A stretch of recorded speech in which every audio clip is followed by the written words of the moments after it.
Ladies and gentlemen, welcome to the second episode of the Stags in the studio of the 2025-2026 academic calendar year. Logan Rundy, your head sports director here at WVOF, joined by Andrew Jameson, station manager here at WVOF, and we have three special guests in the studio today. We'll start with women's volleyball head coach Nancy Somera. 30 years of coaching experience, third year with the Stags, looking for the third MAC championship in 3 years. It's pretty impressive if you ask me. Previously coached at Oregon State and the University of South Carolina as the head coach, over 350 wins as a collegiate head coach, and a 4-year starter at USC and an all-decade team of 1980. Graduated from USC with a bachelor's in journalism, broadcast journalism to be specific, and then got the master's in education. Coach Somera, welcome to our studio with all those accolades. It took a while, but well-deserved. Well, thank you, and so glad to be here. Not a problem. Next is Maya Walker. All-MAC first team selection, MAC all-championship team selection, preseason all-MAC, CSC academic all-district team, MAC all-academic. That's just last year. Last year's accolades. Then you moved the year before, all-MAC second team, MAC championship MVP, and MAC all-academic again. Pretty impressive. The 6'1" middle from Stone Mountain, Georgia, where she was named second team all-county at Decatur High School and was selected the most valuable player for the Bulldogs in 2021 and Offensive Player of the Year in 2019. Maya, welcome in. Again, another set of accolades. You guys, again, I mentioned it earlier, you guys are well accomplished. Hi, good to be here. Absolutely. And last but certainly not least, Allie Elliott. Appeared in over 300 sets in 4 years, two-time MAC champion, as well as a MAC all-rookie team in 2022. In 2023, MAC first team CSC district academic team and MAC all-academic team as well. And then in 2024, she did that again. So I'm going to save a little bit of breath. Did every single thing once again. So I'm going to save you a little bit of breath there. And so far in 2025, 253.5 points on 219 kills and averaging 2.6 digs per set. Pretty impressive. Allie, welcome in, and congratulations on everything you've accomplished as well. Thank you. Super excited to be here. 100%. We were talking before how it's been a super good year. Again, super informative throughout the year. And obviously we talk about volleyball all the time, and you guys are ensconced in the volleyball. But I'll ask you, Coach, what makes Fairfield so special to coach at, and what made it desirable to land here a few years ago? Well, I mean, if you walk into the Leo Mahoney Arena, I mean, it's a pretty special place to play. 100%. But then you look up in the rafters and you see all those banners, and it's just been a championship culture since the beginning of this program. In existence, it's 24 regular season championships, or 23 regular season championships, 13 NC2A tournament appearances. So it's always attractive for a coach to coach at a place where you know you have an opportunity to win championships, and Fairfield has a lot to offer to prospects, and so your chances are going to improve in winning championships if you can attract top talent to your university and to your program. Yeah, no doubt, right? Being able to step into a program that's already been successful and then add 2 more MAC championships and hopefully a third that's around the corner here as well. And then Maya, senior year, right? This is the 4th year here at Fairfield. What has it been like so far? And take me through your recruiting process as you chose this place just a few years ago. Well, one of the biggest things that attracted me to Fairfield, in addition to the championship culture, was the way in which those championships were won. I could just tell in meeting the girls on the team that were here when I was a rising freshman, and it's still the case now, that we just have fun playing together. And that was really important to me because, you know, that's what you're experiencing every day. Like, you're coming into the gym every single day after classes or in the morning before classes, lifting. Like, it's important that you feel supported and like welcomed on the everyday, not just on championship weekend. So I really liked that there was a culture of fun but intensity as well. Like, we had a goal we were all striving for, but we knew that we'd enjoy being with each other and pushing each other while achieving those goals. And Allie, the same for you. I mean, being from Minnesota, this is not necessarily the closest thing to your home. What made Fairfield and coming to the East Coast so attractive for you? I knew I wanted to kind of get away from home during the college experience, and so when Fairfield reached out, I looked into it. It's a beautiful campus, beautiful area. There's a lot of opportunities here, And then so visiting here, the culture here is just amazing, like Maya was saying. And we all just want to be a better version of ourselves, and we just keep pushing and pushing every single day. So it's really great to be with this group of girls. Yeah, absolutely. A lot of success in that time, and being able to have a group of women and coaching staff as well that has the same goal in mind is super important. Yeah, no, you mentioned, like, obviously the new home, Leo D. Mahoney Arena. I think your third season now playing as Stags. I think we were talking on air when you guys were freshmen, you think your fall season was in the Recplex. You know, what has Leo D. Mahoney Arena kind of, like, transformed, like, I guess, and kind of, like, elevated, I guess, like, your guys' like, playing and careers almost? Yes, I mean, we have a locker room. Number one improvement. Yeah. And just the atmosphere in the arena, the fans there, they're great. I mean, they're always wanting for us to get better too. So. Yeah, I mean, I think it almost encourages you to raise the bar of your performance too. Like, it feels like we're really being taken seriously by the athletic staff and the fan base in the school when we are playing somewhere that kind of matches the caliber of athletes we want to be. It was tough with the Recplex because we were right next to the intramural volleyball. No hate on intramural. We're just talking about how we love them. But I like that it kind of is able to separate us and showcase the talent we have. Absolutely.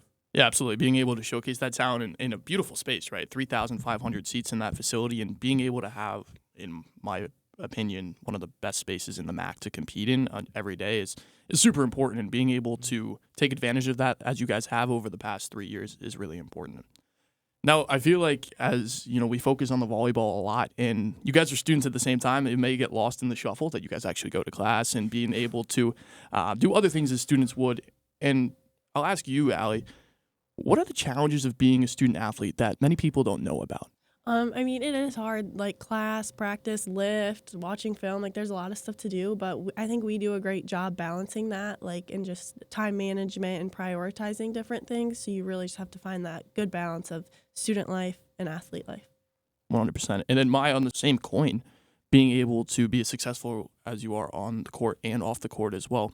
Who are the people that have contributed the most to your success over the last number of years? Wow, that's a good question. I think the first thing that pops into mind in terms of like academic and court success is like the understanding professors we have here. Like they're really good about being flexible with either us being on the road or I can only come to this many office hours because I got to go to practice, but they still like are cognizant of that time. So I just want to give them a shout out for being understanding because they don't have to be.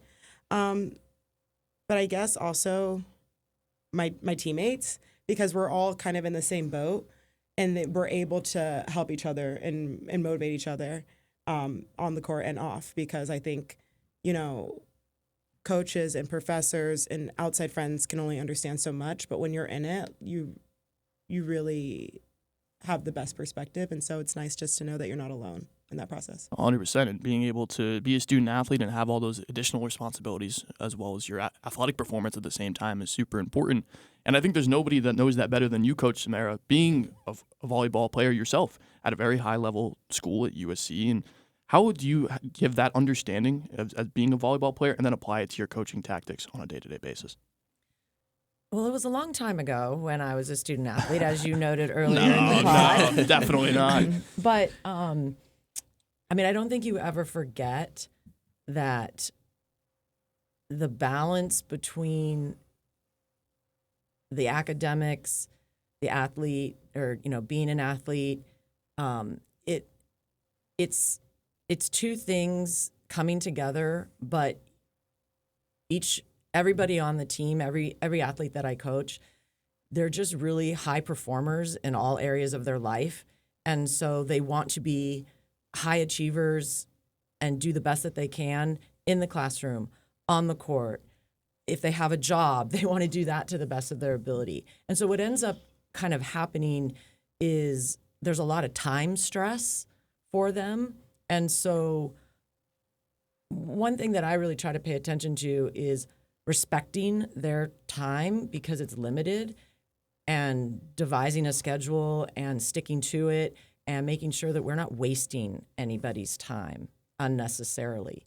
I think that we can push for championships without volleyball becoming so all-consuming that it leaves them with nothing left emotionally and, mentally to enjoy the other things that Fairfield has to offer.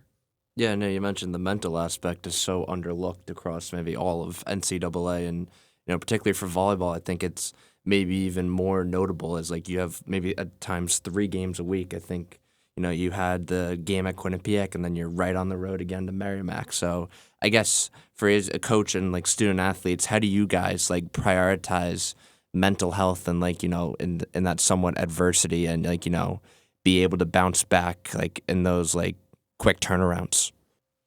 I know for me, I try to find something or do something that I enjoy outside of volleyball and school. So, like, I don't know, maybe just going to get a coffee at a coffee shop, like that just brings me joy and it lets me just reset. Like this morning I got my hair done and that was a good reset, but yeah. Yeah, I agree. Being able to have an identity outside of volleyball, I think, is important, and know who you are, like, without the sport. I think that helps because then you can kind of compartmentalize when it's time for volleyball. I'm focusing on volleyball right now, and I'm going to go hard in that.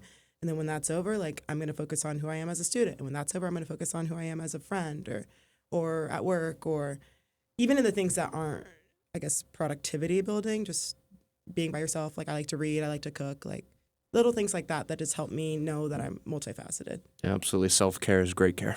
Yeah, absolutely. And I've had the wonderful experience to experience this firsthand. Mamie Krubali is one of my great friends. So being able to experience that outside the classroom, and I think she talks very highly of how you guys are able to move on so quick. And I want to highlight something. So this past weekend, very recently, Quinnipiac on Friday evening, as we all probably know, not the greatest result. However, you guys come back and go to Massachusetts the same night you take that loss and come back and win 3 straight sets. And, Coach, I want to ask, what was your message to the team after that? And generally speaking, how do you guys handle adversity? I mean, it's always just one match at a time, regardless of whether you win or you lose. You're just focusing on that next task, that next opponent who's in front of you. But I think the words were something along the lines of, hey, let's start a new streak today. And, it's always just volleyball. Just go out, pass that hit, dig set hit, serve tough. I mean, just go out and have fun and play hard and leave it all on the floor, and we'll see where the results are at the end. Yeah, 100%. I've been to many, many volleyball games, and Coach, you're always level-headed. I've never seen an outburst. You're always just calm, and I've always wondered why, and because it takes a lot to be calm, and it takes a lot, and it kind of resonates, I think, through the team as well. So, definitely having a great leader is super important, and Coach, I really think you do a great job of that. And being able to, again, before that loss on Friday, there are 12 straight sets you guys won in a row in 4 games. So being able to take that, so you've won 15 out of the last 18 sets. So being able to take the positive out of that, I think, is something that you guys really do a good job of. Yeah, I feel like, volleyball is interesting in the sense that you have way more MAC games than a lot of other fall sports. Like, soccer is already approaching the postseason, field hockey as well. But you guys still have 7 regular season games remaining, I believe. And, like, you never want to, you always have conference tournament in the back of your mind, but you always have to focus on the present because the present's all that matters in that moment. I think that echoes kind of like Coach's sentiment there. Like, what are you guys' like point of emphasis? Like right now, I know we have at the time of recording Sacred Heart right now. Just keep winning. I know you said start a new streak today, like momentum, and what are you guys kind of prioritizing down the stretch? I'm actually glad you said momentum because that's such a great keyword for us. You mentioned that we do have more MAC games than other fall sports, and while that can be taxing, I think it also gives us the opportunity to kind of break down the season into chunks, which we have done. We're now in the last third of our season-ish. Yeah, just about. Yeah, just about. So I think appreciating and recognizing what we've built thus far, you were mentioning our record, that's good stuff. We want to think about how we have come this far and how we can continue capitalizing on that in the last third and continuing to build, but also manage that momentum, not get too ahead of ourselves, not think too much about the postseason, but try to manage the growth that we've had in a way that propels us forward, but also doesn't get us ahead of ourselves.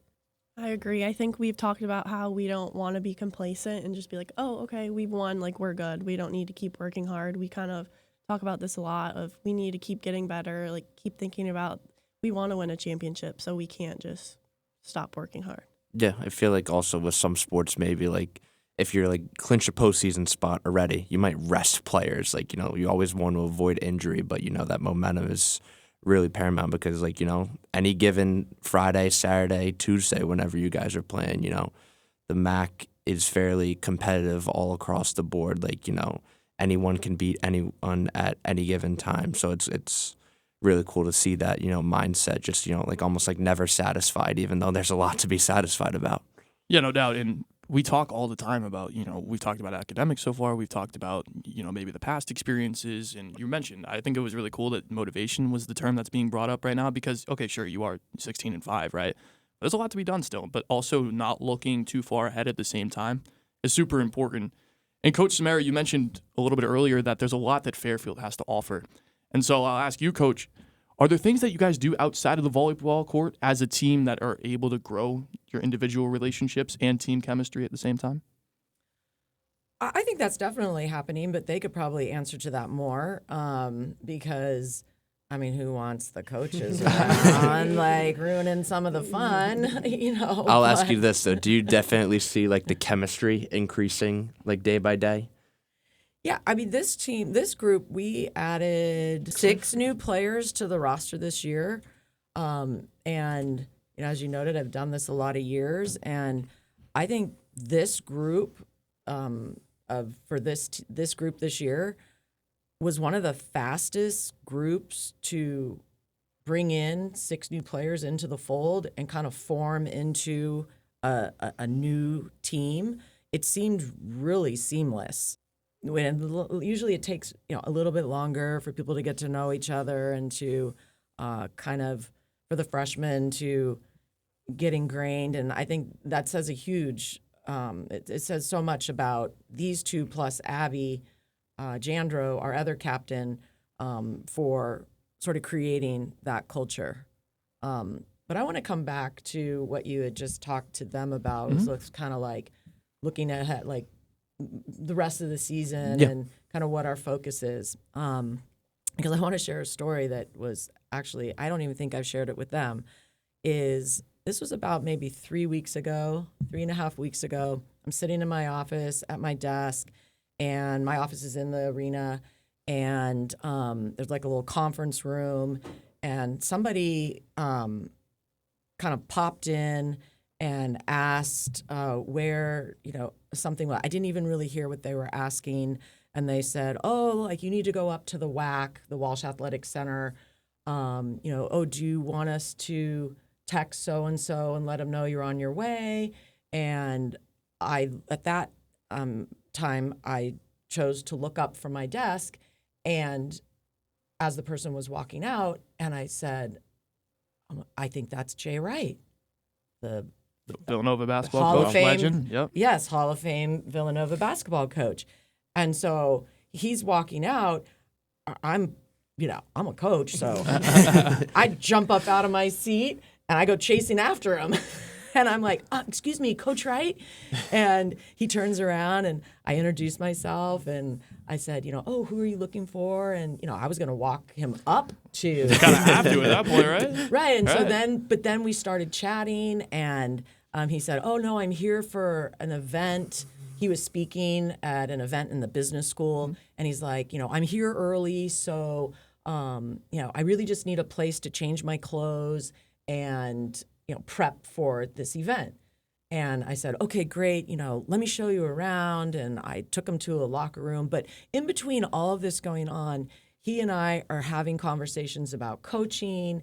And he shared a thing with me that was a saying of theirs. And he said, one of our taglines, or we used to always talk about, and it was, we wanted to be humble and hungry.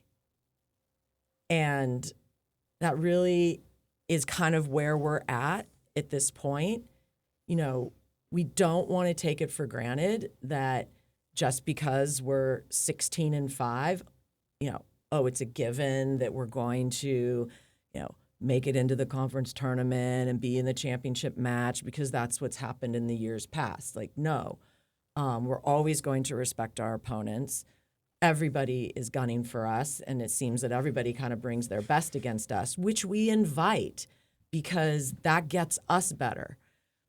But at the same time, we also don't want to lose that hungriness of wanting to get better and be better versions of ourselves as a team, like they mentioned earlier. And so it's like walking that fine line. Like, yes, we're going to be hungry, humble, but we step on that court and we are hungry too. And we're hungry to get better every day in the practice gym. And that's my job, is to create an environment where they want to come to the gym so that they are hungry for improvement and they want to get better. But then it's their job to arrive at the gym in the right state of mind, ready to go. And, they do such an exceptional job of managing the stresses of academic and then leaving it and focusing on volleyball, which that really makes my job easier. So, I just want to share that story because. Say, Coach, you're getting me fired up to play. Yeah, I'm going to step on the court. I mean, I got like an hour of uninterrupted time getting coaching advice because I just started. I had his attention, so then I just started asking him questions. You have to. Yeah, 100%. And he, so it was great. Yeah, so for people that don't know, and Coach Somera hit on it a little bit earlier, so this is being recorded at the end of October. And about mid-October, Jay Wright did come in, and he was speaking in the Regina A. Quick Center of the Arts, which is here at Fairfield's campus. And I believe he was talking about a book that he wrote as well. So he had a little bit of a speech there, which is super cool. Jay Wright just being on your campus is not something that happens every day, and that's an awesome story. I mean, did you guys know that before? No, I was going to news to us. I was going to say, and I think that's what Fairfield does at the same time. And I think with whether it's administration here or bringing in somebody in that's you never know is going to be here, that's just what makes this place special. I think I've experienced that over my first 3 years at Fairfield, and what you guys have spoke on so far, it seems to be the same way.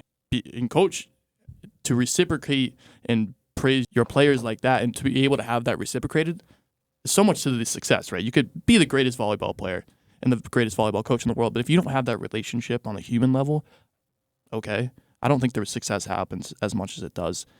In what ways has you seen this group grow over the year? You mentioned there's 6 new players here at Fairfield. In terms of your seniors and all the way down to your first-year students, what ways have you seen this team grow? I don't know. I mean, my initial response is when you're in it day after day after day, it's kind of hard to pinpoint. But I mean, I suppose when I look back at where we were maybe the first weekend, I think these two, they do their thing. They play like seniors and everybody can count on that. I think maybe where this group has grown, because we also have a lot of young players on the roster that are quote starters and on the floor a lot for us. So I think probably the biggest area is that those younger players have figured out what it takes to day in and day out bring a consistent level of play that is going to help us reach our goals. Sometimes that takes until you're a junior before you figure that out. And we have some freshmen who are doing some pretty special stuff for us. So, what do you guys think? I think everybody's done a great job of just showing up and continuing to get better over our season. Yeah, I think some things can only be kind of learned, I think, throughout those games and like being consistently playing and learning and reading more and seeing more. And I think that's hard for the younger people because between Allie and I, sophomore year and junior year, we had so many people return that it was basically like the same lineup in those games. So it's tough. Like you learn as much as you can being in practice and over spring season. But I think some things you only really get really great at playing in those games consistently. So I think the younger players have done a great job at taking what they've learned throughout the season, being in each match and from each team and learning and applying it to their game the next weekend. 100%. That sophomore class has been absolutely pivotal for you guys this year. Delaney Moon, 64 sets played. You have Lindsay Healy, who's contributed on multiple occasions. She's got 23 kills of her own. And being able to have that at your disposal, right? And you guys obviously are the leaders on this team with with about almost 400 kills combined between the two of you.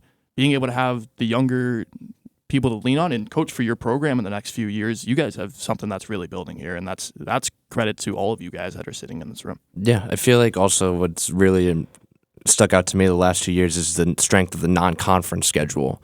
Last year, you guys had West Virginia, Villanova. You guys had rematches against both those teams again. I think that's also, you can tie that to the chemistry, kind of like, getting to know each other better. Like I think you had that Utah, I think it was doTERRA Classic. I'm reading that right. I don't know. But those types of non-conferences, I don't want to say they feel like feeling out type of processes, but like what do those types of, non-conferences, like long trips, really do for team chemistry, both on and off the court?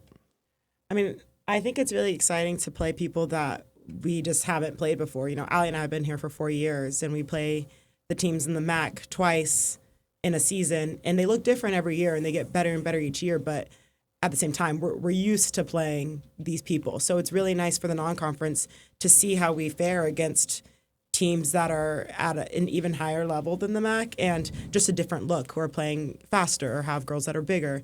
And it allows us to kind of really get a litmus test of where we actually are as a team, and see how we can compare to people who are outside the conference and really sharpen us up for conference as well. So I think what it gives to the team chemistry is a different look at opponents and how we can find ways to win. And we have so much fun on those trips. Those are some of the best memories I've had being here. But yeah, just we hang out literally from like Friday to Sunday, all like we go on planes together, sit at the airport for hours just talking to each other. So I think the chemistry off the court increases as well as the chemistry on the court. Yeah, no doubt. Some of the non-conference opponents this year in the Quest of the Crown tournament, you played Old Dominion, Townsend, West Virginia. Then you went to Villanova to play in that classic with a high point in Villanova. Then you went down the road to the Ivy League, played Yale. Then saw an old friend at Northeastern who came here. Miss you here. He's been great. He's had a really good year for them as well, just being able to step into that role. I'm just curious. I don't mean to cut you off real quick, but what was that homecoming like? I know, I feel like that was important on the schedule and getting the homecoming from Northeastern and Coach McGurn. Just how is that, kind of just like a feel-good, welcome back type thing?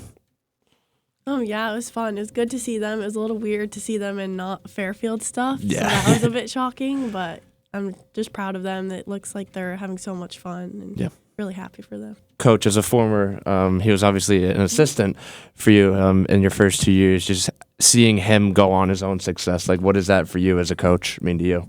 Of course, you always want your assistants to have success when they, leave you. I mean, it makes you feel like you've done your job as a mentor, and that is one of your jobs as a head coach. I had a wonderful mentor in Lisa Love, who was a Hall of Fame coach in her own right. Learned a lot from her, and so, but that particular match for me, like, at the end of the day, they're an opponent. And so, I think I was glad when that match was over because, our team did kind of treat it like, oh, this is so fun. This is homecoming. And I'm like snarling like, nah, they're the enemy right now. You can like them and be friends after the match. Yeah, absolutely. Coach has had a lot of big wins over at Northeastern. Just a little sidebar. 2 wins at Elon. Got a Stony Brook win in there as well. Beat New Haven, Columbia, Holy Cross, St. Peter. So again, he's getting wins. He's successful, and it's great to see after the fact of Fairfield. And coach, it just shows that you're impacting what you've been able to do, and that's also part of a head coach's job that we don't, highlight every day, is being able to have. If your assistants are getting hired at other places, it means you're doing something well and being successful in your own right as well. The coaching tree lives on. We're going to move into a segment. It's been very heavy so far, but also really informative at the same time. So we're going to lighten it up a little bit. This is called a quick fire question segment. Okay. I have a bunch of questions here. And here's how it's going to work. Okay. We're going to go to Allie. Then we're going to Maya. Coach, last but certainly not least, you will go last. Okay. We're going to ask one question at a time. You'll answer that question and then pass it on to the next person. This is pretty much just to get you know more on a personal level. Okay. Allie, I'll start with you. Favorite pregame song? Ooh, I really like Maria by Justin Bieber. Great song. And also 4 Minutes. That's a great one. All right. Maya? Homecoming by Lil Uzi Vert. All right. Coach Somera? I don't really listen to pregame music. I was curious what the answer was going to be. Best place to study on campus? Ooh, on campus? I really like the library. Library? Maya? Okay, this isn't open to the public, but the Diffley, 3rd floor of the arena. Okay. Great vibes there. All right. Coach, maybe favorite place to get work done in the office? Well, there's my office. Yeah, right. But I was going to say, if I was a student and I wanted to study somewhere, I think I would go into the Egan School of Nursing because they've interesting. got those big windows and they have these really comfortable little spaces where those nurses in training take naps. Yeah, I do always see them sleeping. I'm Yeah, like, wow. 100%. Looks comfy. I know. I walk in there and I'm immediately intimidated because I'm not smart enough to be So in there. maybe not a But- good place to go study. 'Cause But you if might no fall one's there, asleep. though- You're You might smarter fall than me, asleep. though. I promise. But if no one's there, it's all you. I got one of my What do own. you got? Pre-game meal. Ooh. I've heard everyone on women's basketball when I went to practice, it was the Planet Pizza Penne alla vodka. Oh my God, I'd fall asleep. I was gonna say I would as well. I don't know. I love a chicken Caesar wrap. Where? Anywhere. Fair. Yeah. We got a great place in Boston. You should check it out. Cook enough? You cook them? No, I never cook. Not cook, but make. What do you got, Maya? I don't know, any sort of like salad or grain bowl. That sounds so boring. It's fair though. I mean, don't know, whatever I can rustle up. Fair enough. Coach Somera? I don't know when we're at home. I usually hit the Tully and see whatever they've got. No. Nothing wrong with that. Nothing bad Love about the that. Tully. Speaking of food, best restaurant in Fairfield? I really like Colony. Yeah. And my family loves Colony, so we Right go there on. a lot. Maya? Oh, I really like Centro. Oh, I've never been. It's good. really I heard good. it's great. Yeah. Coach Somera?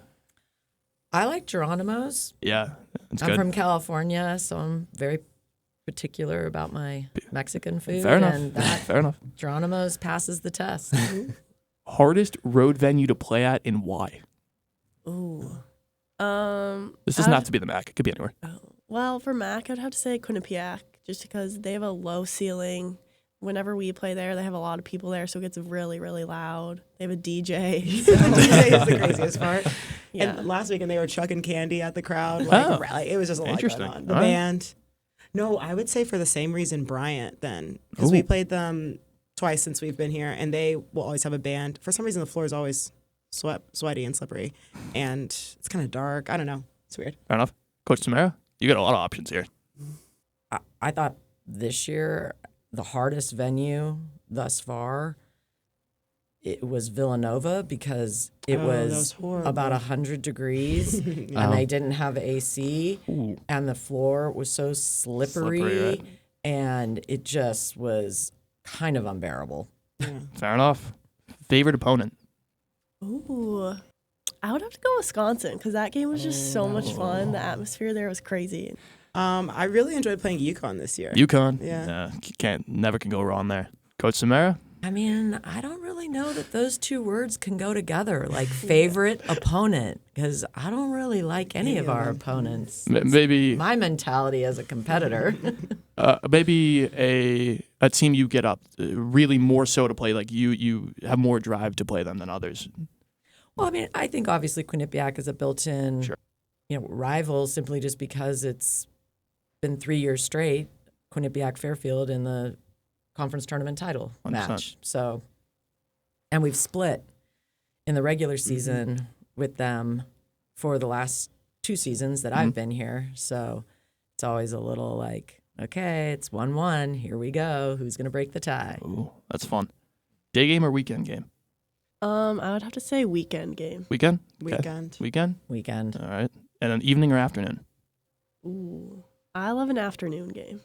A good 1 o'clock is perfect. 1 o'clock. Yeah. That's popular. The two basketball programs both like the 2 o'clock that they do on like the weekends. So that's a popular time as well.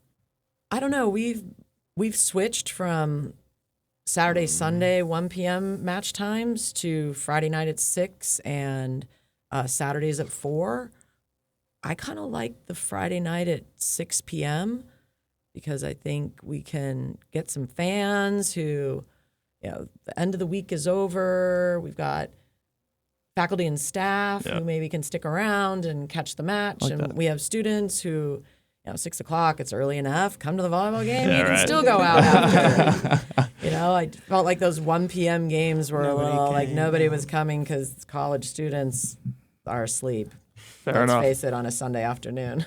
Jay, any of your own that you would like to add? I haven't worked camera for a couple games with Stag Sports Network. I do like the 1 p.m. ones. The 1 p.m.s are nice. Also, I always love, though I'm biased when Sacred Heart comes to Mahoney. It's just, there's something different about those in-state kind of games. But yeah, Quinnipiac, they're all fun to go to. Absolutely, yeah, it's fun. Leo DiMahoney provides a great environment when you got a good team in there that's playing. Whether it's an opponent or us, we've been good since Mahoney's Bench been built. reactions are also kind of what I fun. look for. That's a good Camera time. at Stag Sports Network, we love those, and just you can see the energy from 0.1 to 0.75 or whatever it is, like from the first set to the. Is there a particular hype person on the team? Oh, Natalie. Yeah. Yeah, Okay, that's yeah. been popular. I've heard that one a lot. I've heard that Natalie is the person that brings the energy. Oh, yeah. Anybody have another one that they want to shout out?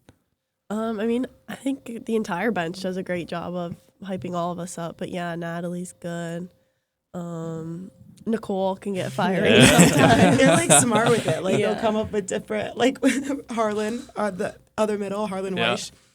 When she scores, they came up with Harlan Weiss, silencing. I don't know. They just have random kind of witty things That's that just funny. keeps it fun. Coach Somera, anybody in particular that will always be loud or you consistently hear? I think they named the two that would stand out for Alright. me, but I have to be honest, I don't really hear what's Yeah. going on That's down fair. there on You're the locked bench. in. Locked in. Yeah, I'm figuring out what needs to happen next. As we transition towards the end of our time here, this is a question I have asked every single person we've done these interviews with. I'll start with you, Allie. Your time is almost up here. I don't want to make this sad, but your time is almost up here at Fairfield. You've been here for a few years now, and what impact would you want people to remember you by? And what has been the greatest memory you've had here so far at Fairfield? I hope people remember me as a hard worker, always wanting to get better and wanting to better her team and just everything like that. And my favorite memory here, I would have to say so far, sophomore year, winning the MAC championship in the arena was probably one of the best memories. It was so much fun. I have to say the same for the memories. I feel like I always say that, but there's just something about the turnaround from our freshman year, and the hope and excitement that it brought, that tournament. And we had so many people come, so it just felt really good to showcase ourselves in front of such a big crowd. So that's my peak memory. And the impact I hope to have is I hope people remember me by the ways in which my joy and my passion were palpable. You could see it in how I acted. I hope that people remember that. No doubt. And Coach Somera, I'll spin this question just a touch. As a coach, you're not only preparing volleyball players for however many years they're with you, however, you're also preparing them to be young professionals in the world and also, to have families one day. What is the impact, not only from a volleyball standpoint, but from a personal standpoint that you wish to have upon your athletes? I just hope that the lessons that they learn playing for this program and that I've taught them through how we go about doing our business and the commitment that we make to being the best at everything that we do carries over into the rest of their life. 100%. The beautiful thing about these episodes is we start off here as all never meeting each other before, and now I feel like we've had this great bond over the last 40 minutes. And I from myself and JMO, we really appreciate you guys coming in. You guys are busy. From what from the classes we've talked about to the volleyball standpoint. At the time of recording, there is a game tonight, 7 p.m. at Sacred Heart. We're going to take down those Pioneers, more than likely. Okay, but if you can't make that one, totally cool. Okay, there are 6 additional games after that. Sacred Heart tonight, and then you have Siena Friday night. Then There we you have go. Marist on Saturday, Niagara, Canisius, and then Manhattan and Iona on There you the go. road.